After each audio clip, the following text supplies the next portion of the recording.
Thank you for listening to the show on Really Big Something Channel. November 7th, 2017.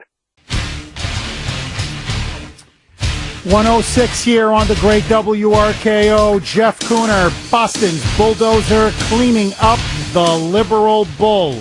It's election day. Please go out and vote. Especially in Salem, vote against Kim Driscoll and Kim's commandos, her thugs. Vote them out of office. Vote for Paul Prevey. Please also vote against the Sanctuary City Ordinance. Do not turn Salem into a sanctuary city. Vote no on question 1. As far as Lynn, the last line standing between you and the third world in Lynn is Mayor Judy Kennedy. Vote for Mayor Kennedy against Mr. Magoo, Tom McGee. You're going to have tolls everywhere, and Lynn's going to become a full-out sanctuary city. Vote Judy Kennedy in Lynn. In fact, we're going to have Paul Prevey on at 1:35 to talk about how he thinks the election is going to go today. Polls are open. Please go and vote. It's crucially important. Okay. The Washington Times is now reporting, and they're following up on what Kimberly Strassel of the Wall Street Journal reported last week. There is now a huge bombshell coming. And this time, the media is not going to be able to hide it or suppress it because it involves them. According now to what multiple sources are now revealing to the Wall Street Journal, to the Washington Times, and to the Hill newspaper, Fusion GPS, you remember that key firm that was hired by Hillary Clinton's campaign, in particular her lawyer, Mark Elias, to fund the Trump dossier, the dossier, as Mad Maxine Waters would put it. Well, the very firm that paid for opposition research on Trump based on unidentified Kremlin sources, the very same people who were acting on behalf of Hillary Clinton to concoct these lies about Trump and the dossier, colluding with Russia, their bank records have now been seized and acquired by the House Intelligence Committee investigating Fusion GPS. The person leading that investigation is Republican Congressman Devin Nunes. Jeff. Okay, Fusion GPS's bank records are now being acquired. What's the issue? Those bank records, now in the possession of Congressman Nunes and the House Intelligence Committee, show multiple payoffs to leading prominent journalists in Washington and New York to push the Trump collusion story. In plain English, Fusion GPS was bribing, or they were bribing, top journalists in Washington and New York to push the false narrative that Trump had been colluding with the Russians to defeat Hillary Clinton. The question now is, and as Kimberly Strassel said in her column, now the bombshells are going to start to fall. Which journalists were being bribed? Which journalists took the money? And let me tell you my deep suspicions. I think CNN is going to be at the top of the list.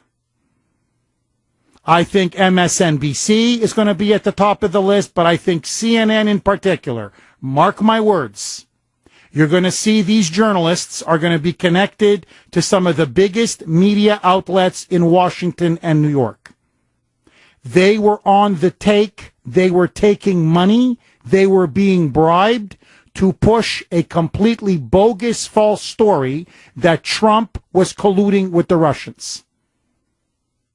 In other words, Hillary Clinton didn't just buy the Democratic Party. She didn't just buy the Democratic National Committee. She bought the media. just like she bought the Trump dossier, just like she bought Fusion GPS, it now appears, it's coming, that top journalists were bribed by Fusion GPS to push that Trump colluded with Russia to defeat Hillary. If it turns out that CNN was implicated in this, they're finished. I mean, finished. If key reporters from the New York Times or the Washington Post, if they were shown to have been bribed by Fusion GPS to push the Trump collusion narrative, they're finished. And so this bombshell right now could potentially blow to smithereens, shatter the entire government media complex. Their credibility would be shot to pieces. To pieces. Now, furthermore, because things are now developing at a rapid speed.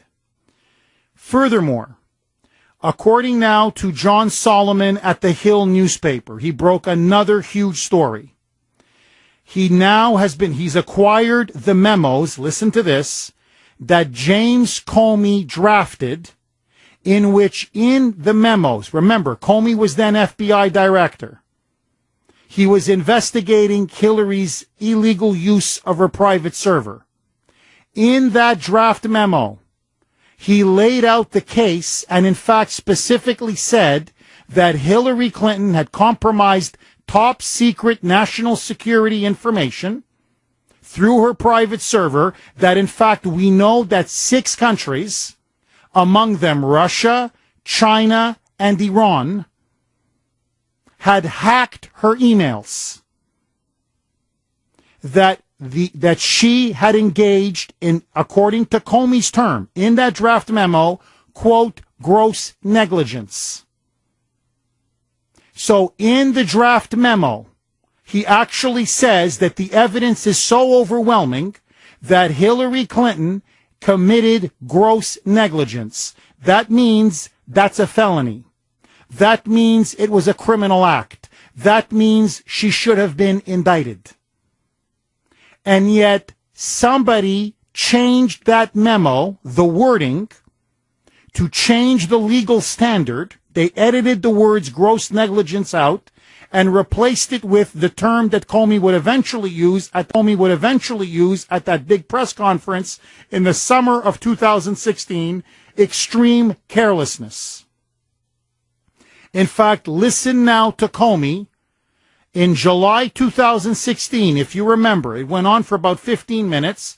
The first 12 or 13 minutes, he's listing all of the violations and unethical behavior that Hillary Clinton engaged in.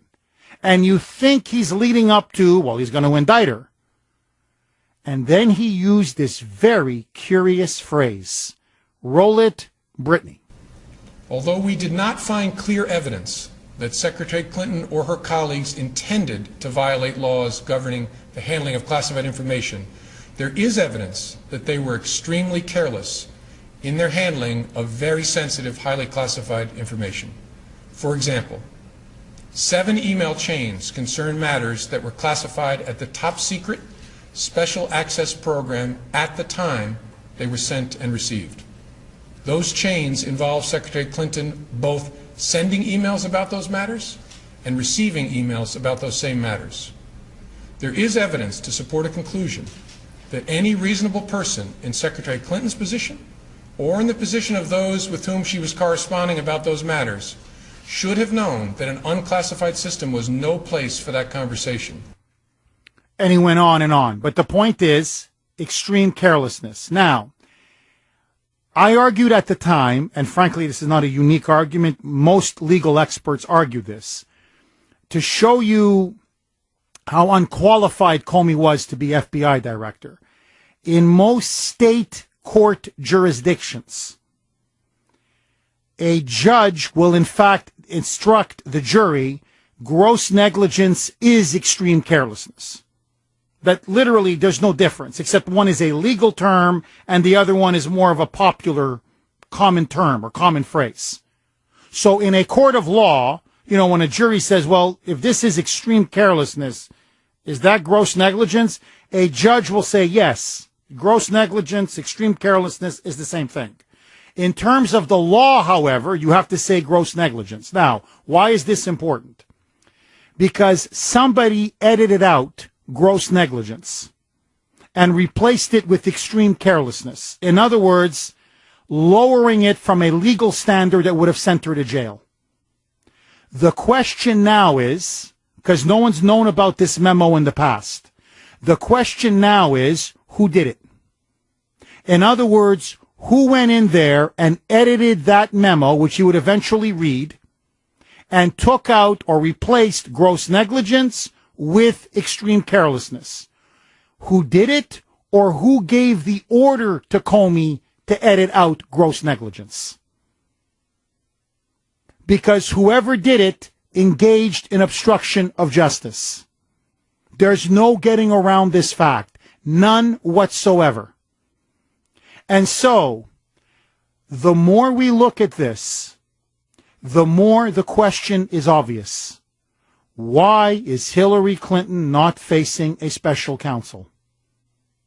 And to be even more specific, why is Attorney General Jeff Sessions asleep at the wheel? Why has he not called and ordered for a special prosecutor to investigate Hillary Clinton? The Uranium One bribery scheme. Why did James Comey let her off the hook? Who was the one that told him or made the fundamental editing decision to change gross negligence to now extreme carelessness? That is obstruction of justice. Why did Comey allow this to happen? And Fusion GPS, they were the ones who commissioned the dossier.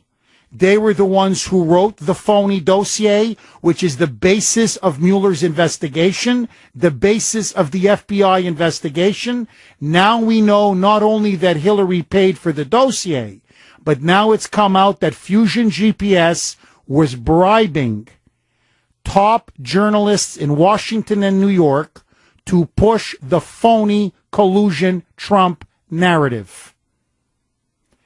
Jeff Sessions needs to start appointing a special prosecutor. If not, if Sleepy Sessions can't do it, it's time for Trump to fire Jeff Sessions and get somebody who's got the stones, the spine, the cojones, as the Spaniards would say, to take on the Hildebeest and send her where she belongs, in jail.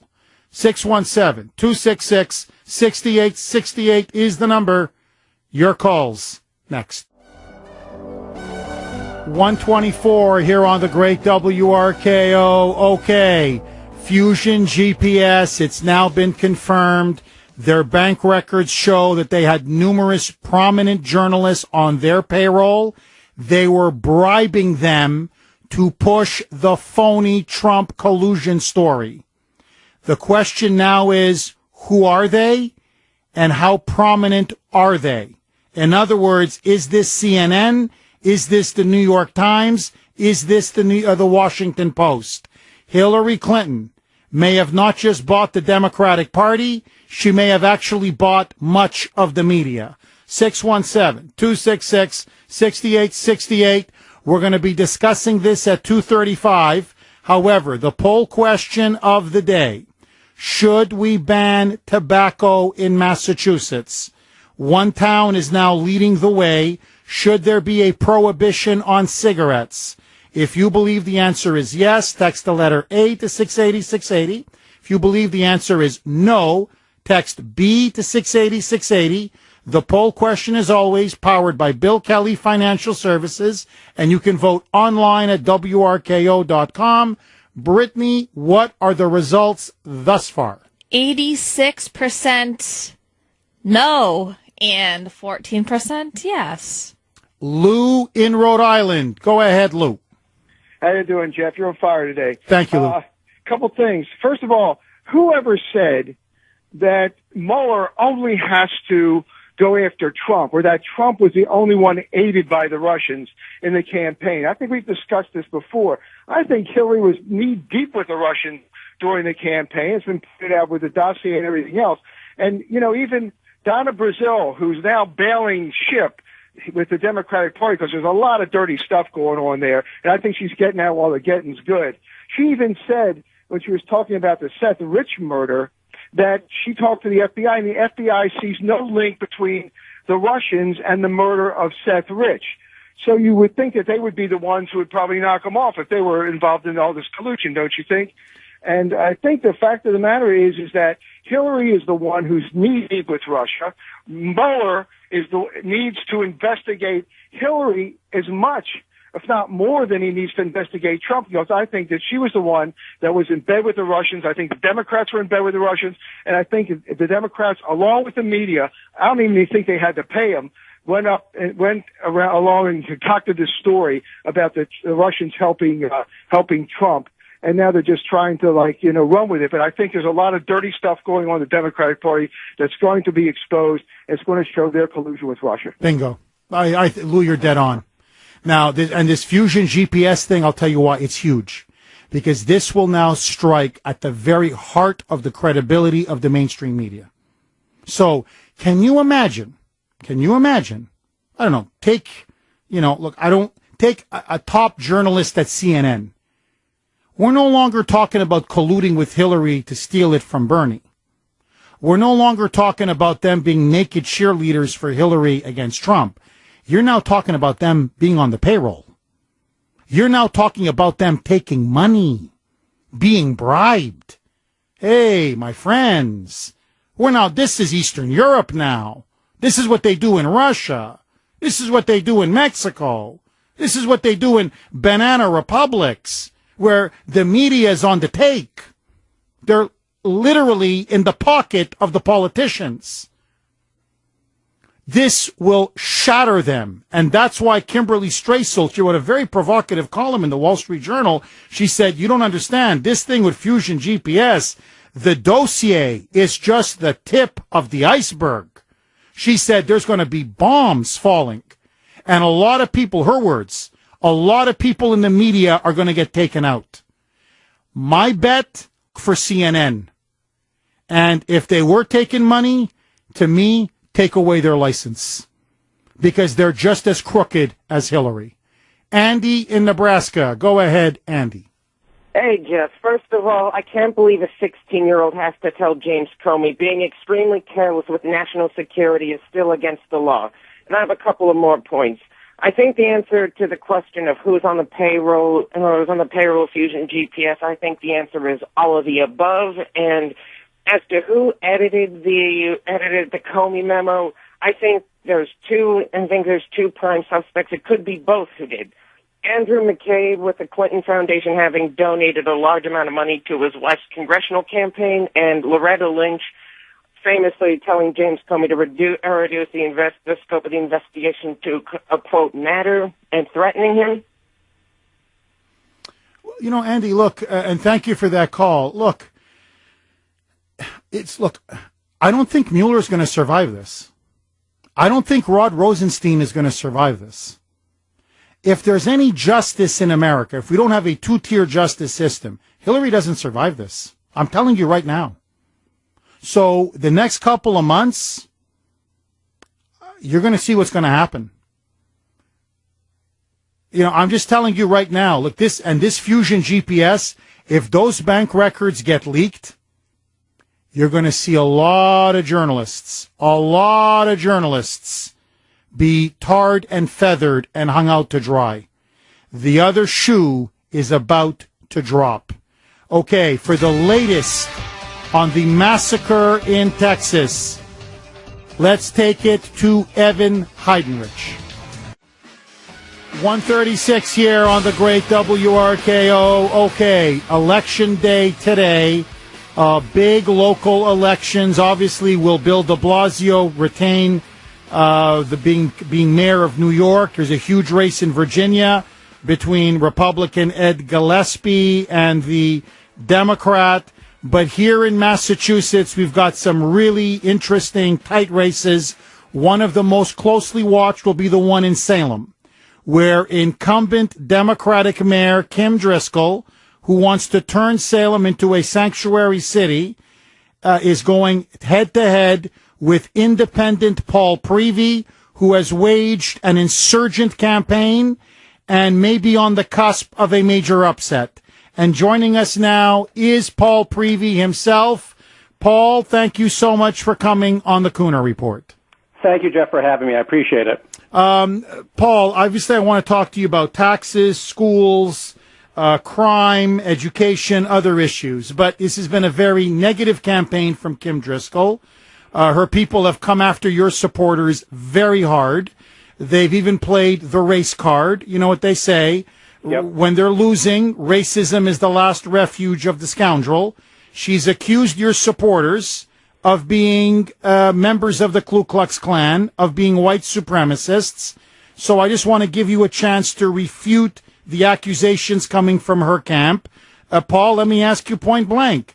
Do you burn a cross in your backyard every night, as some of her supporters allege?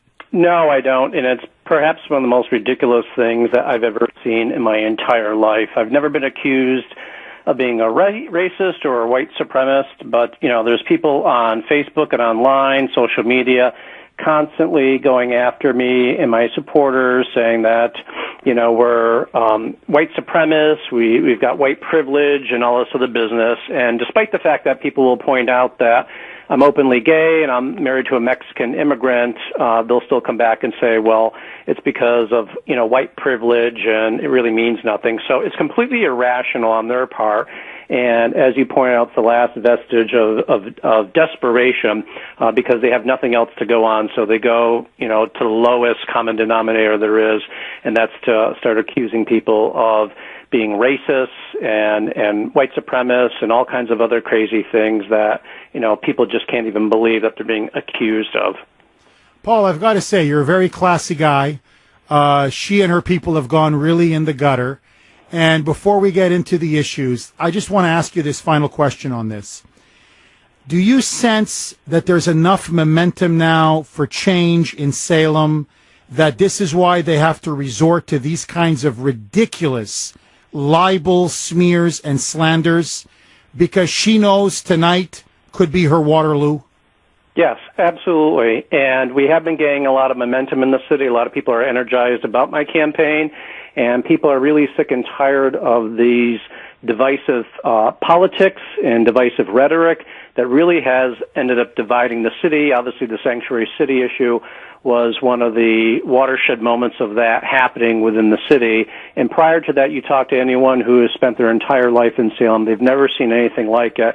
And we truly do have a city that is divided, and it really needs to be united. And unfortunately, Kim Driscoll is not going to be that person that is going to unite us, because she's very good at being divisive and pitting one group against the other. And one of the things I want to do as mayor is unite people. And sometimes it's difficult when you have people that have such divergent views and belief systems, but you got to give it a try, and you have to sit down and acknowledge the fact that everyone has a difference of opinions and perspectives, and start pulling people together, because we're a community. We have to live with each other. We're neighbors with each other, and we have the common good that we have to accomplish and get things done for everyone throughout the city, no matter what your political background is or your belief system is. We are talking with independent candidate challenger Paul Prevey. He's going up against Kim Driscoll. He is on the ballot. He has a really good shot of winning tonight. Paul, on taxes, correct me if I'm wrong, but essentially over the last 10 to 11 years, under Driscoll's administration, spending has gone through the roof, and property taxes have increased significantly. Are they some of the highest on the North Shore? And if so, where has all the money gone, Paul? They are some of the highest on the North Shore in terms of taxes. When I've gone across the city campaigning over the last 6 months, people often will bring up to me that in the past 10 years their tax bill has doubled, and we really don't have anything to show for it in terms of an increase in city services, which naturally is what people would expect to have if you're going to be paying out more in taxes. If you would conclude naturally that you would get something more out of your taxes. When Mayor Driscoll took over for the city as mayor back in 2006. The budget for Salem was $105 million. It is now $155 million. So the budget has gone up every year about $4.5 million. And where it goes and where she's spending the money on is anyone's guess. But it really needs to be reined in. And one of the things I want to do as mayor is make sure that we get a handle on that and start reining some of these costs in and start looking at what are we spending our money on and where are our priorities, because I think our priorities are completely out of whack budgetarily. And unfortunately, the taxpayers are the ones that are footing the bill as a result of it, and it's on their backs. And you have a lot of seniors that don't have an increase in income, and as a result of that, they're really being burdened by this, by the tax rate, and a lot of them feel as if they have to sell their homes and move out of Salem. Paul, are you willing to commit right now on the air that if you become mayor of Salem, you will not raise property taxes? I will do everything humanly possible not to raise property taxes. Absolutely. And a lot of people who I've spoken with in the city about the increase in taxes, one of the things they've said is they understand that taxes eventually go up. They just want at least like 1 or 2 years where there is no tax increase, or a tax increase that, goes up several $100s for most people, and that's what's been going on. People realize, when they look at their tax bill every year, it goes up anywhere between $300 and $400, and people are like, I don't mind if it goes up a few dollars, but to go up that rate, it's just ridiculous, and it's unsustainable for a lot of people financially. Paul, under Mayor Driscoll, over her 12 years, the Salem public school system really went, correct me if I'm wrong, from one of the best in the state to now nearly at the bottom of the state. What happened? Correct. What did Mayor Driscoll do to so damage the performance of the public schools and the quality of public education in Salem? Well, one of the things I think that has gone on is that there's been a lot of instability in our school system that's been created. There's been a revolving door of principals in our school system, a lot of teachers, talented teachers, that we were lucky to have in our school system have turned around and left because of the instability and the lack of support that's gone on. And it seems as if that we're always trying to try the new fad on how are we going to improve our school system and kind of get it almost out of the gutter. And what we really have to do is provide a lot more support for the teachers. And when you talk to a lot of teachers, they just don't feel like the school system provides a lot of support. And as a result, there's been a bloating of administrative positions in our school department. People with high salaries that have these fancy job titles and fancy responsibilities, but it really doesn't do anything and hasn't done anything to improve our school system. And one of the things I would do as mayor is start looking at what is the necessity of those positions and do we need to get rid of them? And also start by trying to support the teachers because they're the ones that are working at the ground level in the classroom with the kids.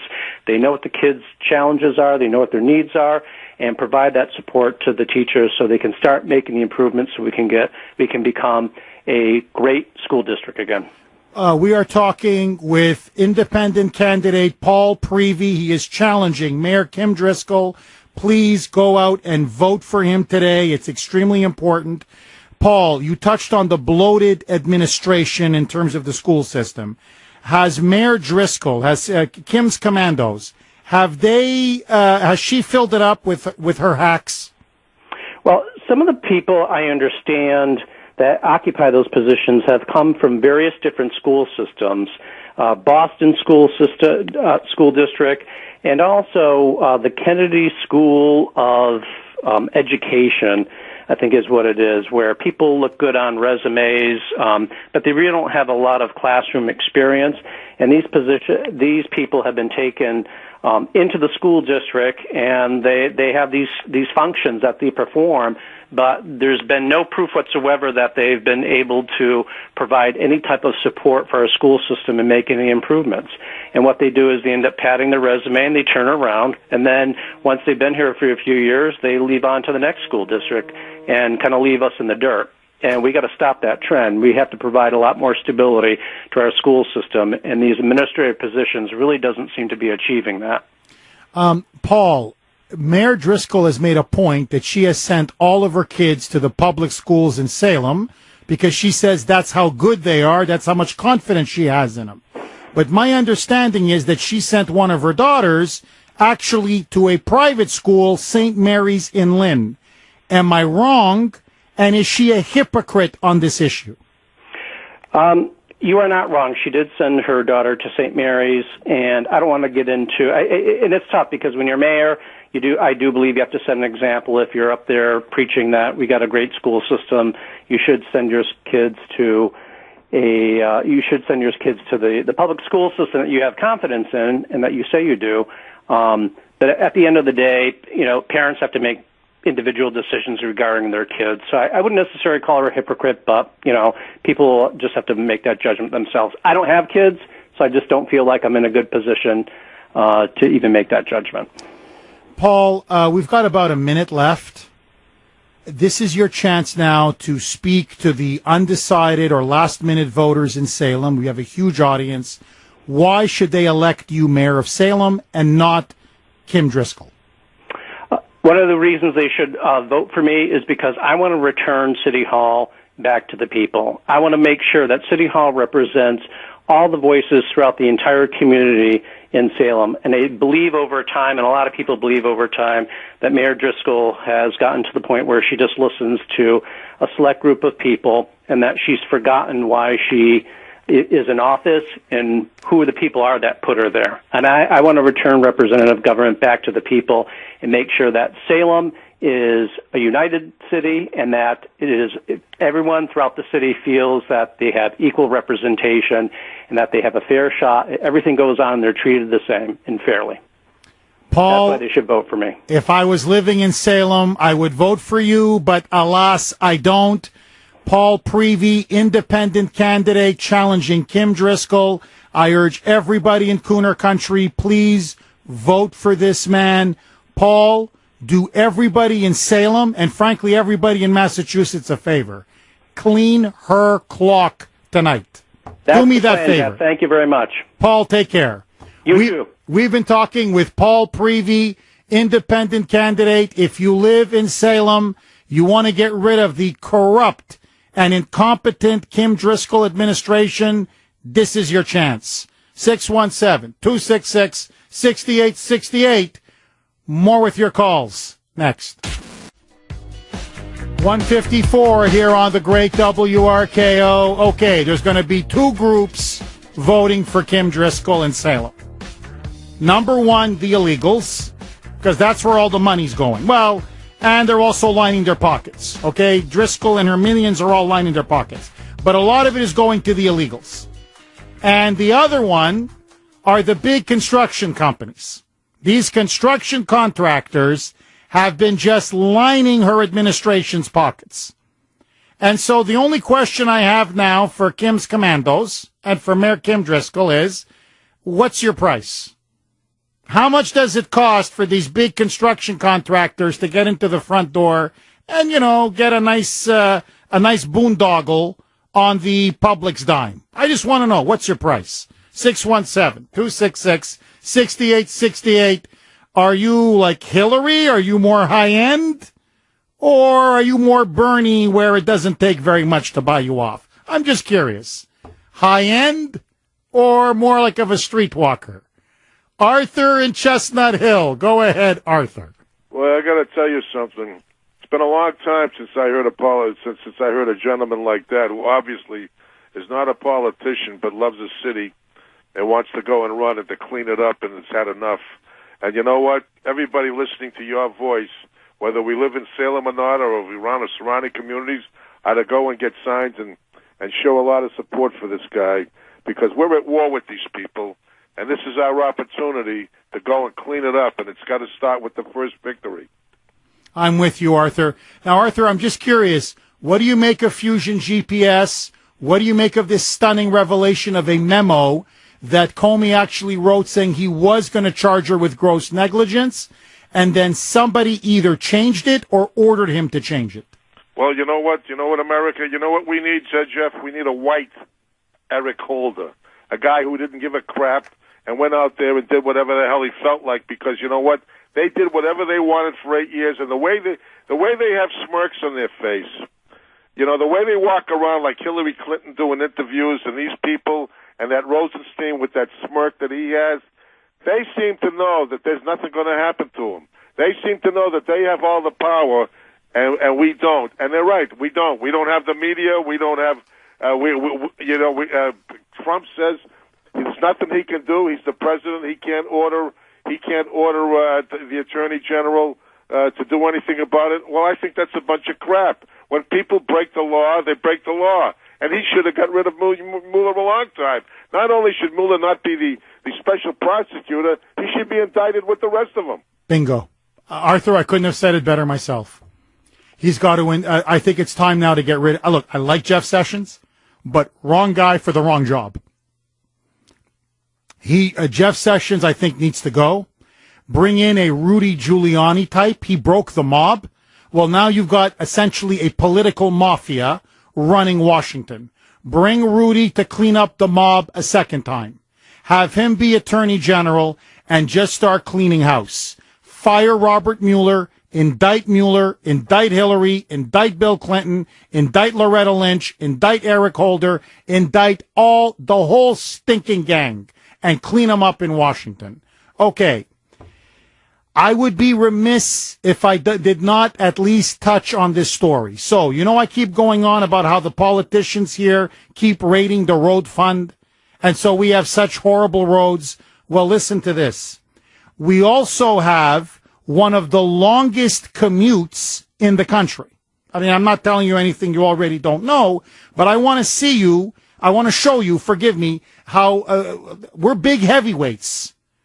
We're major contenders when we compete against other cities for the average time of a commute to go to work. So, the number one city, and I live there, so I'm not surprised, that has the longest commute in the country to go to work or go back from work is Washington, D.C. at 60 minutes, 42 seconds. Number 2 is San Francisco. They're at 59 minutes. Number 3, Chicago, Illinois, 50 seconds. New York City, again, this doesn't surprise me, 57 minutes, 92 seconds.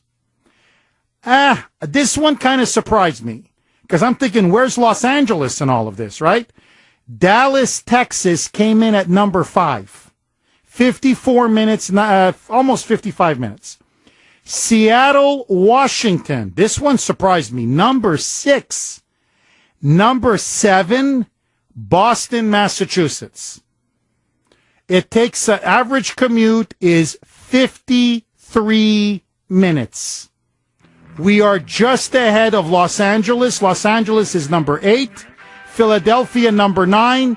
And Austin rounds it off, top 10. They're number 10. We have the 7th longest commute in the country. Do you know how long it takes me to get to work every day? 53 minutes. Do you know how long it takes me to get home from work every day? Over an hour. I'm screwed just like the rest of you. The voice of Boston is you. 680 WRKO Boston, 93.7 WEEI HD2 Lawrence, Boston. It's 2 o'clock.